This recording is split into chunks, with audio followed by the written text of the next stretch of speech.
टके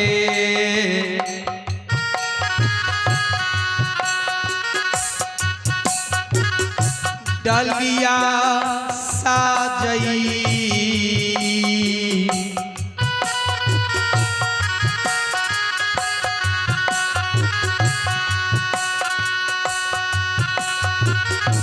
हीरा मोती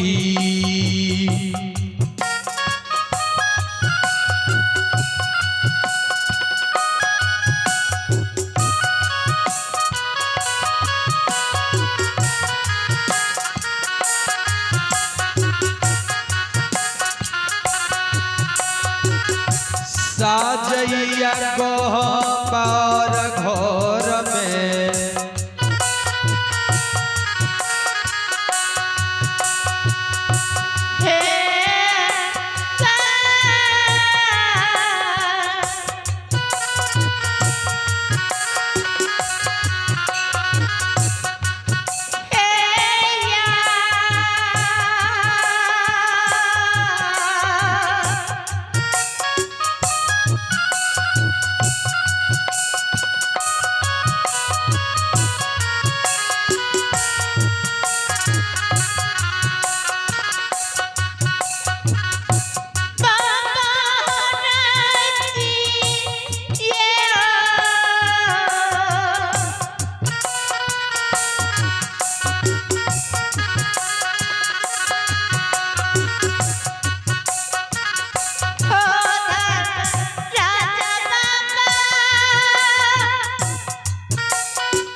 हीरा मोती रच रच के डाली साज ललकै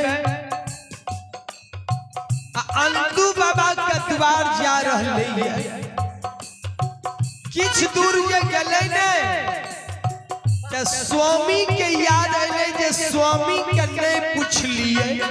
मालिक स्वामी के नहीं कहलिए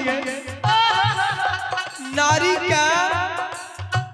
कोई भी काज बिना पति देव के आदेश के बिना नहीं करे के चाहिए। माय बहन का कोई भी काज बिना पति देव के आदेश के बिना नहीं करे के चाहिए। स्वामी से कहाँ पूछलिए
स्वामी लगन गेले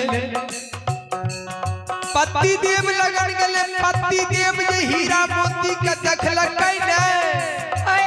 पति देव कहे छै के बझनिया हे गई बझनिया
स्वामी पति देव कहे बझनिया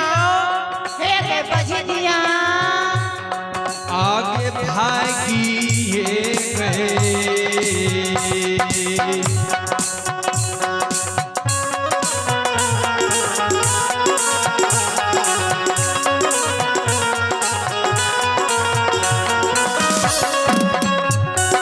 बझनिया भागिए गए जाइयो हीरा मोती बझनिया भाग जो सामना से हे गई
भाग जो